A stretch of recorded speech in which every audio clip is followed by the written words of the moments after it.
first fight? I very much, and this will be misconstrued as a quote if you just read it, but I very much have a I can't wait till it's over kind of feeling thing. You know, not that I want to get it. I want to get it over with because I'm ready. I feel ready. I'm prepared, and being here every day for like 5 hours a day has made me feel that way. So it feels nice. There's like a relief. There's like a calm. I'm excited, a little bit of nervous energy, but it's all positive.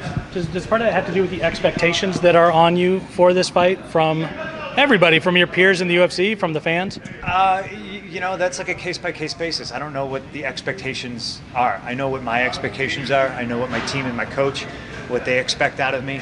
And I think it depends on what corner of the media or the internet you look at to see what the expectations. People expect me to get knocked out. People expect me to get starched in 30 seconds. And the people who see me work here every day, they expect me to win. What are your expectations? My expectations are to win. Go out there, whether it goes 3 rounds, whether it goes 3 seconds, my hand will get raised. That's what I expect. I expect to show up best shape of my life, happiest I've ever been, and happy looking in the mirror before the fight, knowing job well done. I mean, it's been a pretty long road, and it's funny because you can ask yourself, what happens if I lose? What happens if I get embarrassed in front of the world? And then you think to yourself, well, you shit yourself on national television before, so how bad can it go? How bad can it really be? What's the worst thing that can happen? And I tend to think of this entire journey, it being more about that journey and discovery about yourself and making new connections with coaches and friends and teammates than it is the final destination. But for me, if I never did this, I'd still be walking around with a herniated disc. And the thing about being a wrestler is you're your own worst enemy. You just keep going. And I was in here every day, and I just kept going, and I just kept going. And I could make excuses like, oh yeah, okay, my back's just sore. These guys are better than me. They're faster than me. Maybe I'm just getting old. I'm not as strong as I used to be.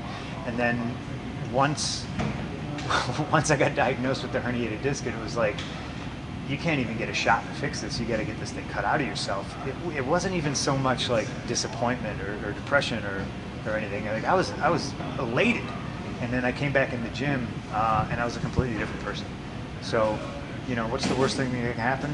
The worst thing that can happen is I get back surgery and I feel like my whole self again, and my dog's all over television and he's pretty awesome. And I just look at everything, I guess, differently than everybody, So the footage that everybody's seeing, and criticizing, yeah, absolutely, 100%. I was operating on 25% power. I know Mickey's tough. This is really a battle against yourself. Could you touch on that? Yeah, there's only probably one guy that you can't find more tape on than Mickey, and it's me. So I think the fight's intriguing, but without sounding disrespectful to him, this is my story, So this is about me wanting and almost needing to do something just to prove to myself that I can. There's people out there that, like I've said, they hope I lose, and there's people out there that realize that once I step into the octagon, I've already won. And for me,